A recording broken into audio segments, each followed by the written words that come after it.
자, 오늘 말씀의 제목은 지난주에 비유 개관을 했고요. 오늘 이제 그 첫 번째 비유로 씨 뿌리는 비유를 설명하려고 합니다.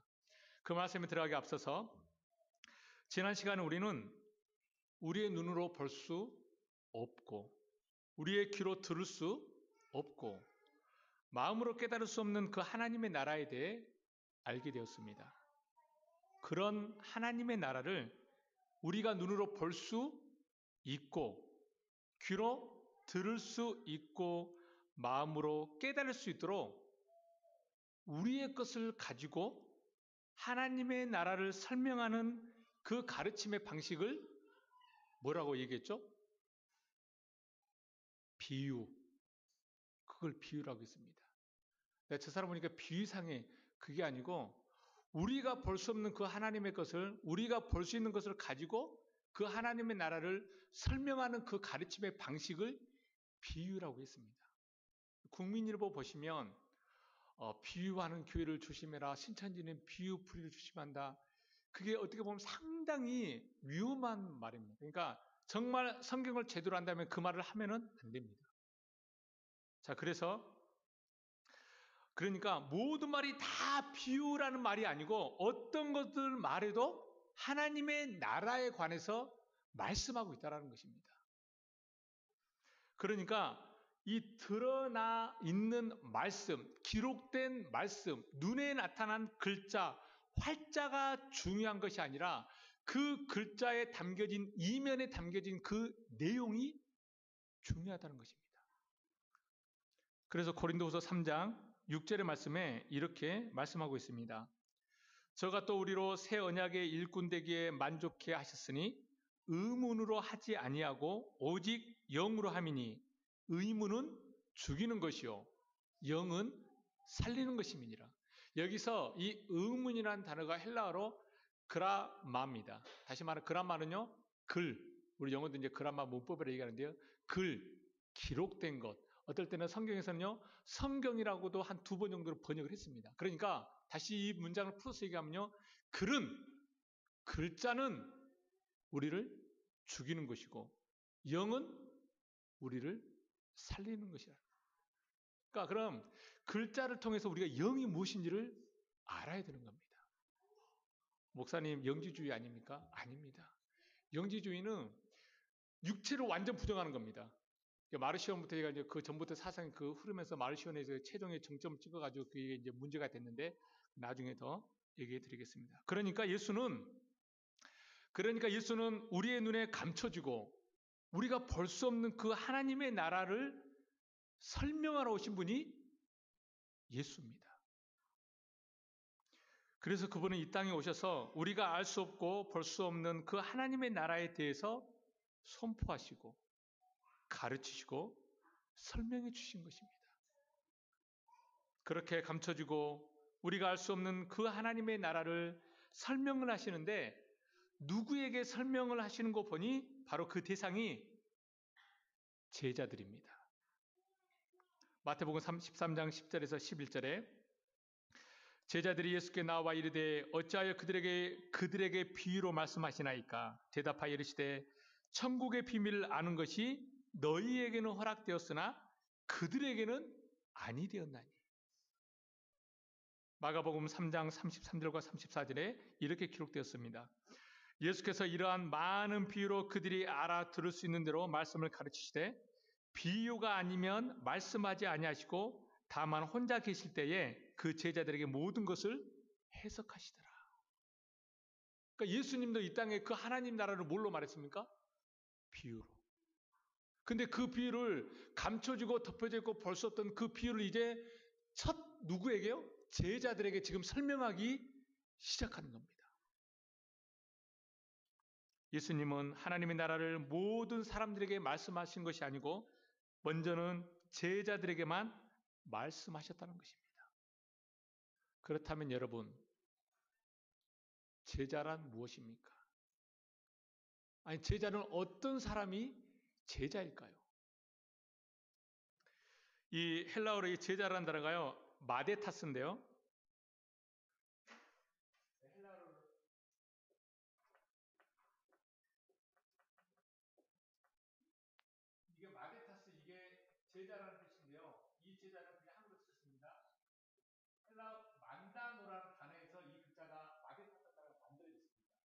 근데 이 만다노란 뜻은 뭐냐면은 배우다, 배우는 자. 이제 앞에 어스가 없으면 배우는. 그러니까 이 만다노라는 기본 동사 배우다라는 이 단어에서 이 제자라는 단어가 만들어진 겁니다. 자, 그러면 이 제자는 어떤 성격을 가지고 있습니까? 배우는 자, 배우는 사람. 그러면 자 보세요. 자, 좀만 더 설명을 한 번 더 가보도록 하겠습니다. 배우는 자는 왜 배울까요? 우리 학생들 왜 배우죠? 요거, 예? 몰라서 대답해 주신 우리 채련 학생 고맙습니다. 채련 청년. 맞아요. 모르니까 배우지, 알면 배웁니까? 맞아요. 지금 사실 우리 그 단계를 가는 건데, 배우는 목적은요, 배움의 완성이 뭘까요, 그럼? 가르침입니다. 배우는 자는 반드시 그 배운 것을 가지고 있는 것이 아니라 사회에 환원하는 겁니다. 그러니까 우리 학생들이 공부해야 되는 목적이 거기 있습니다. 왜요? 사회에 환원하기 위해서. 다시 말하면 내가 내놓은 그 기술이, 내 지식이, 기술이 누군가에게 도움이 되기 때문에. 질병의 치료라든가 어떤 의학의 발달, 컴퓨터의 발달로 인해서 몇 사람의 수십 년 동안의 노력에 의해서 깨똑 핸드폰이 얼마나 편하게 됐습니까? 그런 컴퓨터로 인해서 얼마나 수많은 사람들이 그런 이로움을 누리고 있습니까? 그걸 위해서 배우는 겁니다. 그러면 예수님은요, 우리를 제자를 만들려는 목적이 있을까요? 아니면 가르치는 선생의 목적이 두고 있을까요? 그렇습니다. 예수의 목적은 우리를 제자 만드는 것이 아니라 선생 만드는 것입니다. 마태복음 10장 25절입니다. 제자가 선생 같고 종이 그 상전 같으면 족하도다. 무슨 말입니까? 제자의 목적은 선생이 되는 겁니다. 종은 또 다른 종을 만드는 것이 아니라 상전 만드는 겁니다. 지금 우리가 조금 보세요. 여기가 하나님 영역, 여기가 사람 영역. 그러니까 하나님이 육신 입고 이 땅에 오셔가지고 우리와 같이 살아요. 여기서 할렐루야 하고 있는데요. 하나님의 목적은 여기서 끝나지 않습니다. 다시 이 사람들을 끌어서 하나님과 같은 위치에 올려놓고 싶은 겁니다. 여기서 그냥 하나님이 육신 입고 이 땅에 오셔서 너무 고마워요, 감사해요, 사랑해요, 그래요, 축복해요. 이런 단계는 진짜 율법 신앙생활입니다. 하나님은 우리를 여기까지 끌어올리기를 원하십니다. 그걸 설명해 놓은 게 뭐죠? 성경. 제자는, 아니 배우는 사람은 가르치는 자에 의해서 생각이 어때요? 바뀔 수 있습니다. 배우는 사람은 선생에 의해서 그 생각이 바뀔 수 있습니다. 하지만 선생은 바뀌지 않습니다. 원래 그러니까 세상의 학문에서는 더 나은 학문을 위해서 바꿀 수도 있지만 성경에서 말하는 이 선생은, 가르치는 자는요, 그 내면에 깨달아진 그 말씀을 있는 그대로 가르칩니다. 왜? 그게 하나님의 말씀이기 때문에. 그 말씀을 있는 그대로 넘겨줄 수 있는 것을 성경에서는 능력이라고 말합니다. 어떤 우리가 필요한 것을 공급해 주는 것을 하나님이 능력이라고 말하지 않고, 그 감춰주고 우리가 볼 수 없고 그 알 수 없는 그 하나님을 있는 그대로 말할 수 있는 것, 이걸 성경에는 능력이라고 말합니다. 그러니까 예수님은 이미 완성되어진 그 하나님의 나라를 제자들에게 가르침으로 그 하나님의 나라를 소유할 수 있는, 아니 이제 그 하나님의 나라를 배워서 가르칠 수 있는 선생으로 만드는 것입니다. 그래서 그 예수님의 가르침을 배우고 있는 자를 제자, 마태, 마가, 누가, 요한, 사복음서는 그 예수님의 말씀을 배우고 있기 때문에 제자로 나오고, 배워서 그 내용을 안에 간직해져서 이제 그 말씀을, 하나님을 말해줄 수 있는 상태를 가리켜서 사도행전에 누가 등장하죠? 사도들이 등장합니다. 그러니까 제자와 사도는요, 다릅니다. 제자 훈련에 멈춰 있으면 안 되고, 우리는 제자가 사도가 된 것처럼 사복음서에서 예수님의 말씀을 듣고 배우는 자가 성령에 의해서 그 말씀을 깨닫고 이제 그 말씀을 담대하게 전할 수 있는 아포스톨로스, 사도가 될 수 있는 그런 자들을 하나님은 만들어내기를 원하시는 겁니다. 여러분, 그래서 그 선생을 이제 상전, 선생, 주인, 이렇게 성경에서는 여러 가지 측면으로 얘기를 하고 있는 것입니다. 예수님의 가르침을 배우는 자는 제자, 그 말씀이 깨달아져서 마음에 간직한 상태로 있는 상태들을 사도, 다시 말하면 선생. 여러분, 제자이기를 원하십니까? 선생이기를 원하십니까? 그러니까 이 예수님의 비유의 시작은 제자들에게 하나님의 나라를 넘겨주고 있는 그 모습을 수채화로 그려주고 있는 것입니다. 그 감춰진 아무도 몰랐던 그 하나님의 나라를 이제 처음으로 제자들에게 넘겨주고 있는 것입니다. 우리가 천국에 대해서 많은 이야기들이 있지만요. 아무튼 예수님은 제자들에게 하나님의 나라를 가르치고 있습니다. 마가복음 4장 30절에 또 가라사대 우리가 하나님의 나라를 어떻게 비하며 또 무슨 비유로 나타낼꼬. 예수가 하나님의 나라를 야 진짜 그 좋은 게 있는데 이것을 어떤 비유로 말해줄까? 지금 예수님도 이렇게 생각했다는 겁니다. 마태복음 13장 35절 이는 선지자를 통하여 말씀하신 바 내가 입을 열어 비유로 말하고 창세로부터 감추인 것을 드러내리라 함을 이루려 하십니다. 지난주에 말씀드렸죠. 창세로부터 그러면 감추어져 있는 게 뭘까요? 뭐가 감춰져 있나요? 하나님이 감춰져 있습니다. 하나님이 왜 그분은 영이라 우리 육안으로 볼 수 있는 그런 분이 아니기 때문에 그러니까 솔직히 답답합니다. 낯살에 하나님이 딱 나타나고 야 창룡아 예. 그러면 되는데 이 하나님이 우리하고 숨바꼭질을 하기 때문에 아주 너무 예를 태우는 것 같아요.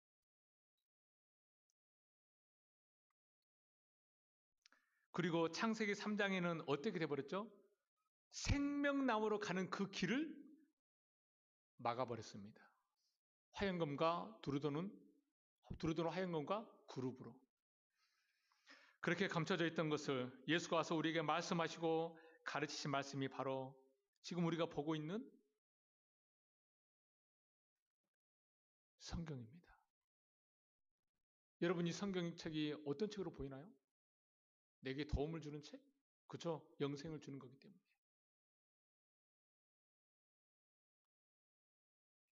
이제 이 성경이 여러분에게 어떤 책인지는 여러분 스스로 그 질문에 답을 내리시길 바랍니다.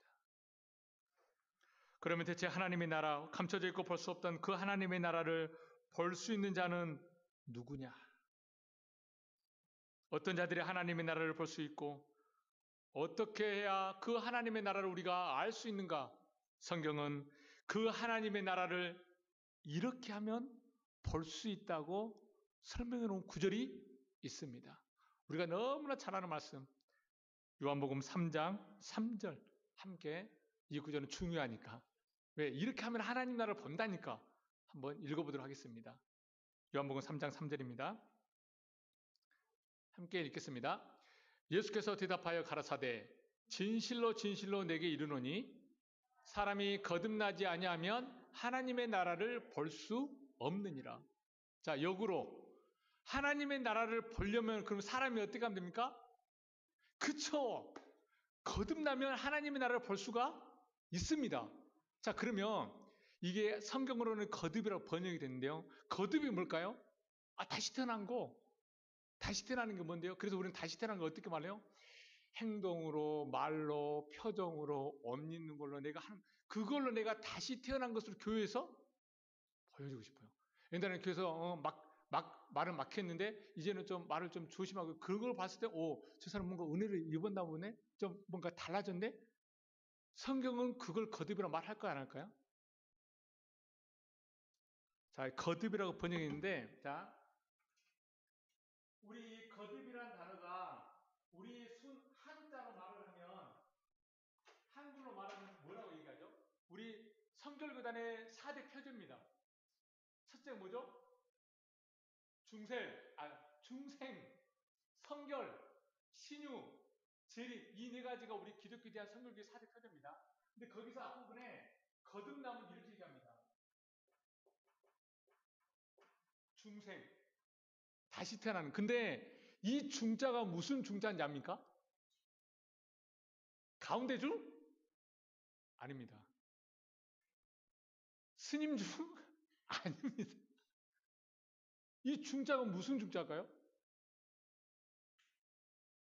왜 제가 한자를 하냐면 한자를 안 할 수가 없는 게 우리나라 이 말은요. 그 표의 문자하고 표음 문자 그러니까 소리 글자와 뜻을 가지고 있는 두 글자를 같이 사용한 나라는 우리나라밖에 없습니다. 그러니까 구약은 의미를 표시하고 돼서 표의 문자고 헬라어는 음을 표시하고 돼서 표음 문자. 그러니까 의미 문자고 소리 문자. 히브리어와 헬라어, 구약과 신약 이렇게 두 가지가 있는데 이 두 가지 말을 쓰는 나라는 대한민국밖에 없습니다. 이제 그것을 올라가면 동이민족, 그 올라가는 백두산족. 그 백두산족에서 이제 중국하고 우리나라가 이제 나름 뭐 역사시간 아니니까. 그래서 이 한자를 알아야 되는 게요. 제가 여러분들하고 얘기하면서 의사소통이 됩니까 안 됩니까? 되죠. 근데 지금 방금 얘기한 것 중에서요. 표의 문자, 표의 문자 두 개 다 들어갔습니다. 왜냐하면 의사소통이라는 이 네 글자가 뭐죠? 사자성어잖아요. 자, 그러면 이 중자가 무슨 중자냐면은 이건 무슨 중자죠? 네, 네, 맞습니다. 무거울 중입니다. 이건 날생. 그러면 중생은 뭐가 중생입니까? 무겁게 태어나는 게 중생이라는 겁니다. 아니 이거 우리 쓰는 거라니까 우리 성결교단에서 중생이라고. 그럼 무겁게 그러면 이제부터 그럼 우리 서희주 청년 무조건 밥 먹겠네? 아니구나 다이어트 간가? 그럼 무겁게 태어나는 게 뭐죠? 무겁게 뭐 이제 큰일 났네. 청년들 먼저 뭐가 되기 시작하겠네. 무겁게 태어나는 게 뭘까요? 우리나라 어르신들 보면 여러분 그 TV를 볼 때 다른 것도 다 보지만 여러분들이 참 많이 보셔야 될 TV가 뭐냐면은 사극을 많이 보세요. 어떤 사극이냐면 이런 픽션으로 만들어진 사극 말고 정통 사극. 얼마 전에 끝난 그 누구죠? 정도전. 이건 그나마 이제 그랬는데요. 이게 이 중자 우리 옛날 어르신들 보면 뭐라 그래요? 사람이 뭐가 무거워했나 그러죠? 그죠? 좋게 말하면 말이고 좀 편하게 얘기하면은 이 사람 입이 무거워야지. 그렇게 입이 싸가지고 되겠어. 입이 무거워야 된다고, 입이. 그러면 입이 무겁다는 말은 무슨 말이에요? 그 여러분들이 하는 그 말에 책임을 져야 된다는 것입니다. 보세요. 우리가 세상을 살아가는데 뭐 때문에 올무가 걸리죠? 하물며 하나님의 그 나라의 그 말, 그 진리, 영생, 생명 그거를 말할 수 있는 그 상태를 가리켜서 뭐라 그러죠? 거듭난 자, 중생 이렇게 얘기를 하는 겁니다. 그럼 우리가 그 하나님의 나라를, 하나님의 나라를, 그 하나님을 말을 해야 되는데 어떤 것을 근거로 해서 그 하나님을 볼 수 없는 그 하나님을 말할 수 있어야 되나요? 말씀. 말씀이 하나님이시기 때문에. 제가 이제 중생에 대해서는 나중에 이제 따로 이제 성경 공부할 때 또 이제 쉽게 풀어드릴게요. 그래서 이게 그러니까 중생이라는 것은 무겁게 태어나는 겁니다. 입이. 그렇다고 세상 사람들에게 그것은 사람이 사람과의 관계에서 당연히 그렇게 사는 겁니다. 어떻게요? 목사님 고맙습니다. 아이고 목사님 잘생겼네요. 아이고 목사님 성품도 좋네요.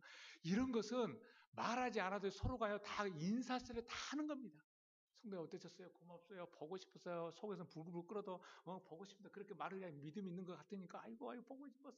보고 싶기는 아주 그러니까 신앙은 겉다르고 속다른 게 신앙생활 아닙니다.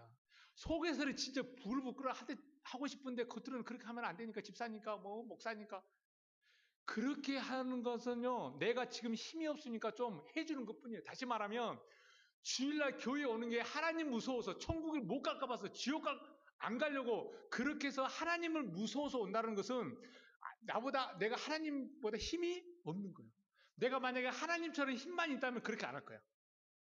한마디로 시간 벼르고 있는 거예요. 왜? 힘이 없으니까.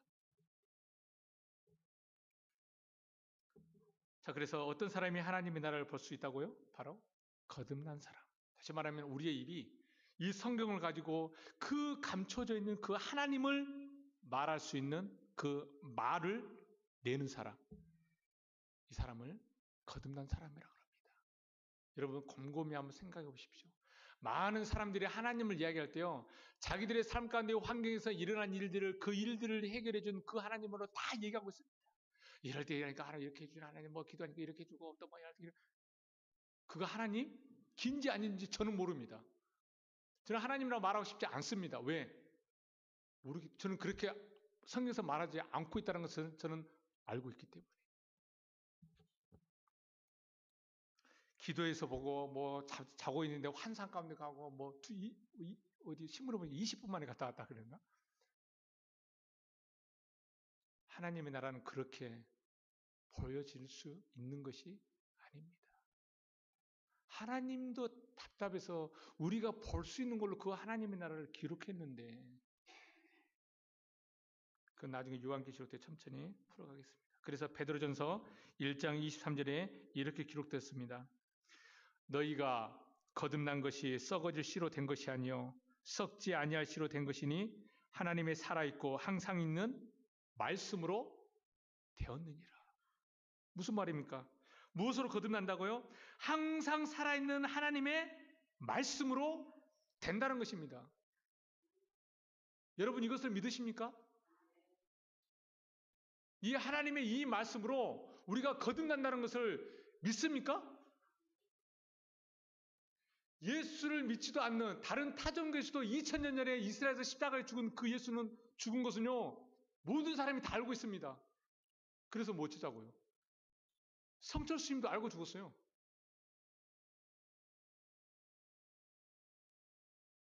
중생이란 우리 어떤 외적인 모습이 바뀌는 것이 아니라 말이 달라지는 것입니다. 성경에서 말한 중생은 거듭이란 하나님의 나라를 볼 수 있는 그 거듭남이란 우리에게 보여준 성경을 통해 그 진리를 네가 말할 수 있느냐? 하나님의 나라를 말할 수 있느냐? 우리가 볼 수 없고 귀로 들을 수 없는 그 영이신 하나님을 말할 수 있느냐? 그래서 예수님이 하나님의 나라를 제일 먼저 가르치신 비유가 바로 오늘 씨 뿌리는 비유입니다. 여러분 이 씨 뿌리는 비유는 상당히 중요합니다. 왜 그럴까요? 오늘 본문에 읽었던 것처럼 마가복음 4장 13절에 또 가라사대 너희가 이 비유를 알지 못할진대 어떻게 모든 비유를 알겠느냐. 무슨 말인가요? 이 씨 뿌리는 비유를 제대로 알지 못하면 다른 비유도 알지 못한다는 것입니다. 덧풀어서 말씀을 드리자면 씨 뿌리는 비유를 알면 모든 비유를 또 알 수 있다는 말입니다. 왜요? 씨 뿌리는 비유든 성경에 나타난 어떤 예수님이 말했던 비유든지 간에 그 모든 비유는 다 하나님의 나라, 하나님 자기 자신 그것만을 이야기하고 있기 때문에 그렇습니다. 여러분이 이게 사실인지 아닌지는 이제 말씀을 들어가면서 점검은 여러분들이 하시는 겁니다. 말씀이 그러한지 아니한지는 제가 열심히 설득하고 믿으라고 강요해서 되는 것이 아니라 여러분들이 데살로니가 베레아 사람들처럼 말씀이 그러한지 아니한지 여러분들이 결정하는 겁니다. 그건 제 손을 떠나는 겁니다. 제가 거기까지 여러분들이 어떻게 할 수 있는 것이 아닙니다. 여러분들이 확인하십시오. 그게 신앙입니다. 그래서 씨 뿌리는 비유 개관 설교가 이제 들어갑니다. 여기서 예배를 끝나면 너무 더 일찍 끝나니까 그 씨 뿌리는 기간을 좀 더 살펴보도록 하겠습니다. 자, 그럼 여러분 씨가 무엇일까요? 씨? 사람이 욕할 때 제일 먼저 사용하는 그 단어 그 씨가 아니에요. 여러분 씨가 무엇입니까? 씨? 그저 말씀 맞습니다. 씨가 말씀 맞는데요. 자, 우리가 시가 100% 말씀 맞습니다. 자, 그러면 자, 여러분, 우리가 살아가고 있는 이 세상에서도 시는 어떤 역할을 하죠? 동물이든 식물이든 또 사람이든 시는 어떤 것을 전제 조건하고 있습니까? 종족 번식을 위한 생명의 요소가 바로 씨입니다. 그러니까 성경도 마찬가지입니다. 그 씨가 너에게 있냐 없냐 그 차이입니다. 그 씨가 있으면 생명이고 그 씨가 없으면 그 땅은 마른 땅. 그러니까 씨 뿌리는 비가 이제 그건데요. 아무리 길가처럼 딱딱하고 가시밭이 있고 돌이라 하더라도 그 씨가 생명이기 때문에 거기서 생명이 자란다는 것입니다. 이건 우리가 하는 것이 아닙니다. 자, 그래서 씨는 성경에서도 똑같이 생명을 이제 씨는 하나님의 말씀을 말하는데 누가복음 8장 11절 이 비유는 이러하니라. 씨는 하나님의 말씀이요. 말씀. 신천지에서 이 말을 자주 사용하니까 막 이거 뭐 새가 와서 주워 먹고 해가지고 막 신문을 보니까 하는데 여러분 괜찮습니다. 누가 뭐라 한다 하더라도 말씀이 그러하면 그러합니다. 그런 거에 대해서 뭐 나 신천지라고 오해받을까? 그건 전혀. 사람들이 그렇게 한다 하더라도 사람들이 살아가는 관계에서는 또 뭐 그렇게 볼지 모르지만 하나님의 관계에서는 전혀 그렇지 않습니다. 자유하십시오. 왜? 말씀이 그러하기 때문에. 하나님의 나라의 말씀을 지금 씨라고 비유하고 있습니다. 그러면 씨는 하나님의 나라에 관하여 하나님 자기 자신에 관하여 말씀하고 있는 것입니다. 그분의 생각, 그분의 마음, 그분의 뜻, 그분이 의도, 그분의 계획, 그 모든 것을 말하고 있는 게 말씀입니다. 그 하나님의 말씀은 하나님 자기 자신을 우리에게 말씀하고 있는 것입니다. 그래서 그 말씀이 씨인데 잘 보세요. 그 씨를 그러면 우리가 마음에 가진 그 말씀을 받았어요. 그 말씀이 이제 우리 안에 있어요. 그러면 그 사람들을 가리켜 뭐라고 말할까요? 아까로 말했지만 사도. 하지만 한 단계 더 업그레이드 돼서 말씀을 드리겠습니다. 이 말씀 구절을 띄워주세요. 마태복음 10장 33절과 36절의 말씀.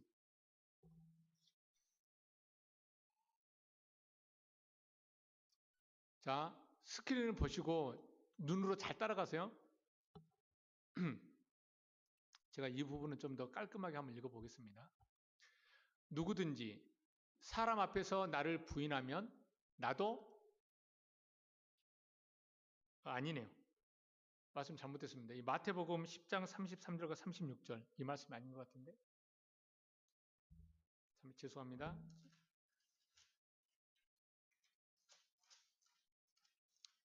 이 말씀이 중요합니다.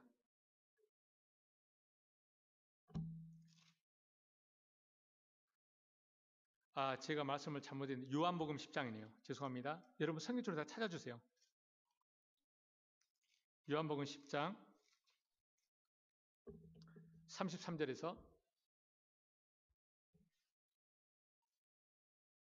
이 말씀이 좀 중요한 말씀이라 자, 하나님의 말씀, 그 하나님의 나라를 말씀하고 있는 그 말씀의 씨인데 그 씨를 우리가 마음에 간직하게 되면 우리가 어떤 사람인지 한번 보겠습니다.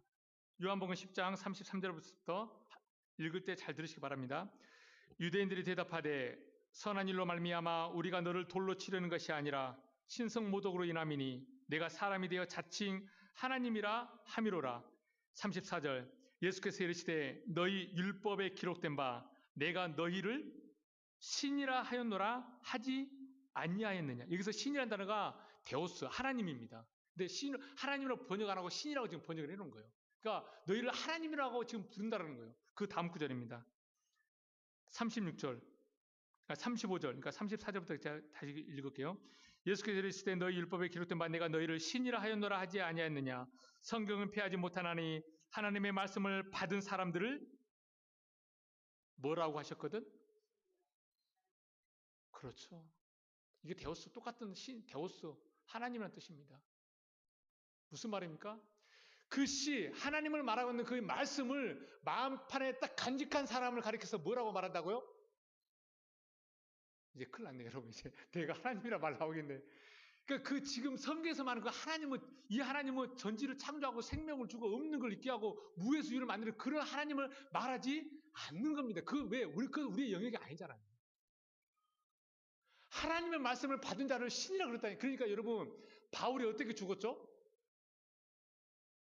사도 바울이 어떻게 죽었죠?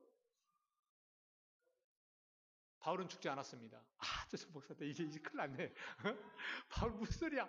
바울이 목 잘려, 맞아요. 역사적으로 목 잘려 죽었을지 모르지만 성경에서 바울의 죽음은 기록되지 않았습니다. 뭘로 죽었죠? 바울은 뭘로 죽었죠? 사도행전 제일 마지막에 뭘로 죽었어요? 바울은 자기가 괴수라고 했어요. 나 괴수야. 근데 사도행전에 마지막에 뭘로 죽죠? 바울이 최영 집사님, 우리 그 부분 설교 안 나갔나 보구나. 풍랑을 맞아가지고 무인도에 갔는데 그 원주민들이 딱 있어가지고 딱 불에 딱 손 좀 셀라니까 그 나무까지 뱀이 나와가지고 딱 물어버리잖아요. 근데 바울이 안 죽어버리니까 그 이방인들이 그 섬에 있는 무인도 사람들이 바울을 보고 뭐라 그래요? 신이라 그러잖아요. 바울에게 신이라 그러잖아요. 맞아. 그러니까 바울은 지금 뭘로 끝나는 거예요? 성경에서 말한 바울은 신으로 끝나는 겁니다. 그러니까 성경은 지금 그걸 얘기해주고 있는 겁니다. 뱀을 내니까 안 죽었네, 덕을 마시다 안 죽었네. 그런 차력 같은 그런 인기쇼 그런 것을 보여주려고 하는 것이 아니라 말씀을 받은 자는 신이라는 것을 보여주게 설명을 풀어가고 있다는 겁니다. 오해가 되지 않았으면 좋겠습니다. 저는 있는 그대로 말씀을 드리는 겁니다. 말씀을 받은 마음에 간직해서 이제 이 말씀을 통해서 하나님을 말할 수 있는 사람을 하나님과 동격, 이것을 뭐라 그래요? 친구. 그래서 하나님이 아브라함을 뭐라 그래요? 아브라함을 내 벗이라. 친구다. 그래서 친구라는 뜻이 뭐예요? 성경에서 말한 친구는 말이 똑같은 사람을 친구라 그래요. 말이 똑같아. 이제 제가 이 성경을 가지고 이제 그 하나님을 말할 수 있는 말이 됐어요. 그걸 이제 너는 내 친구다. 내 벗이라.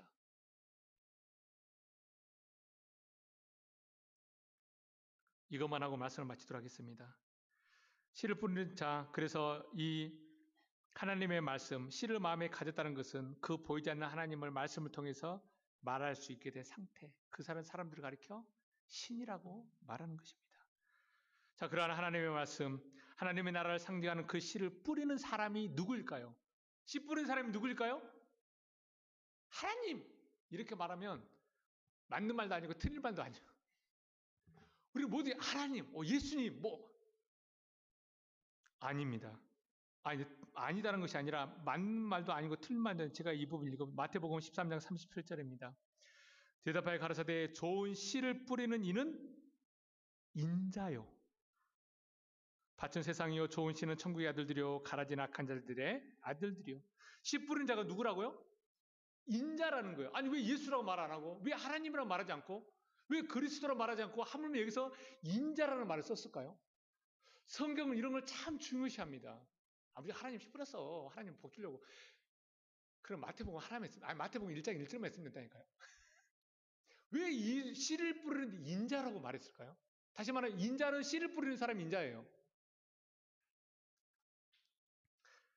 그러니까 지금 하나님의 나라에 관해서 우리가 알 수 없고 볼 수 없는 그 묵시를 가르치고 있는 것입니다. 그러면 예수가 이 땅에 있으면서 하는 사역은 어떤 사역입니까? 하나님의 말씀을 뿌리는 사역입니다. 왜? 여기서 인자는 예수를 말하기 때문에. 그러면 인자인 예수는 이 땅에서 하신 사역은 말씀을 심는 사역. 하나님의 나라에 그 말씀을 심는 사역. 다시 말하면 그 씨를 심는 사역. 더 쉽게 가면 하늘의 미랄로 떨어져서 죽어야 하는 그 사역. 이거 바로 예수의 사역입니다. 그러니까 예수님은요, 이 땅에서요, 어떤 위대한 행동을 심지 않았습니다. 어떤 위대한 사람을 심지 않았습니다. 역사도 심지 않았습니다. 오직 예수는 이 땅에서요, 하나님의 나라의 말씀, 오직 그 하나님만을 심은 겁니다.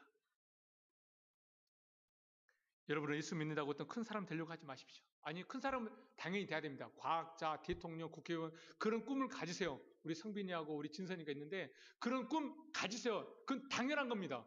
목적은 있어야 됩니다. 하지만 지금 많은 사람들이 하나님께 기도해가지고 큰 사람 돼가지고 하나님께 영광을 돌린다는 그거 하지 마세요. 제가 생각하는데 하나님 그런 거 싫어합니다. 진짜 하나님 그런 거 싫어요. 그러면 안 된 사람은 뭔데? 김연아 뭐 자꾸 1등만 하고 더 하나님은 그런 거 관여 없어요. 어떤 자리에 있든지 네가 이 성을 가지고 그 하나님을 말하니? 우리가 모든 사람들이 모인 상에서 앞에 서가지고 수많은 스포트라이트를 받고 하나님께 모든 영광을 돌립니다.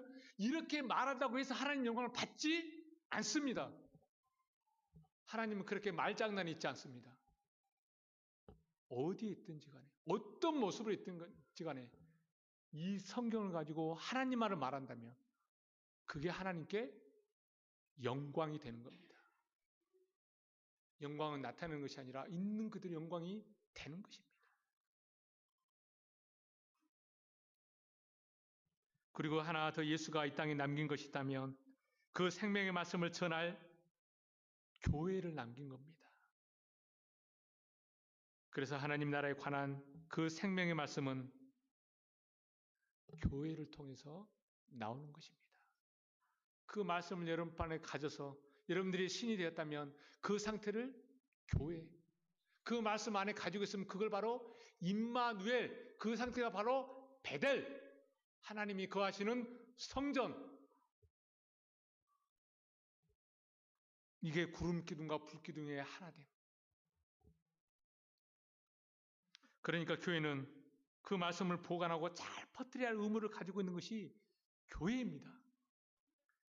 요즘 교회에서 세상에서 하는 여러 가지 일들을 선교 차원에서 봉사 차원에서 하는데 그런 것이 나쁘다는 것이 아닙니다. 그것은 형편이 되면 좋습니다. 왜? 어차피 세상에서 다니는데 교회에서 가면 좋잖아요. 근데 주객이 전도됐어요. 이제 예수 믿으면 십자가에 뭐 구원 받았으니까 그건 벌써 다 끝나버렸어. 그래서 이제는 세상에서 하는 그 일들을 교회에서 가져와서 교회에서도 똑같이 하려고 그래요. 주일날 와서 예배 11시 예배 드리고 헌금하고 뭐 하면은 벌써 구원 받은 걸로 그걸로 표가 끝난 것처럼. 아니요. 구원은 그렇게 쉽게 되어지지 않습니다. 예수 평생 안 믿다가 죽기 일주일 전에 병원에 가가지고 세례받아가 해가지고 천국 간다면 나는 예수 그렇게 믿습니다. 저는 진짜 예수 그렇게 믿습니다. 왜요? 천국만 가면 되잖아요. 그래 성경 그러고 싶은 겁니다. 그렇게 해서라도 늘 하나 다 천국 가고 싶은 거예요.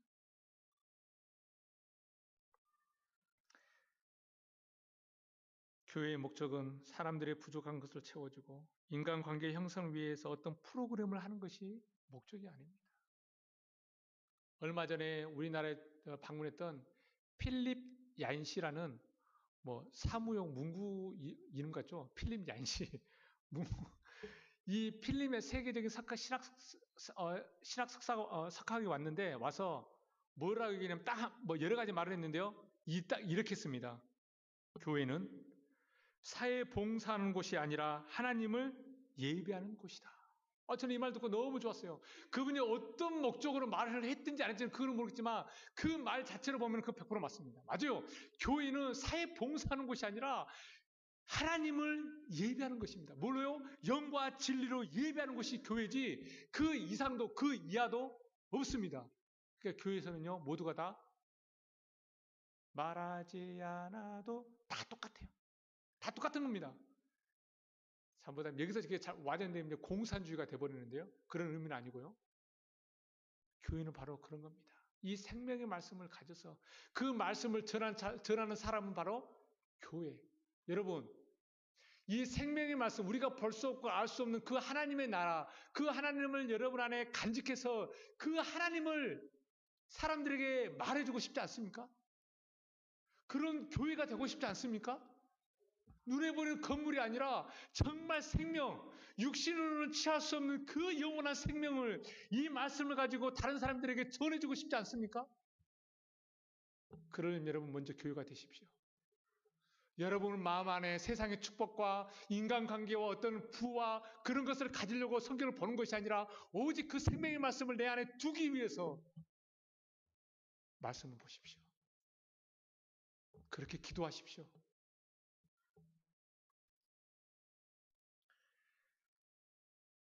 오늘 여기까지 하겠습니다.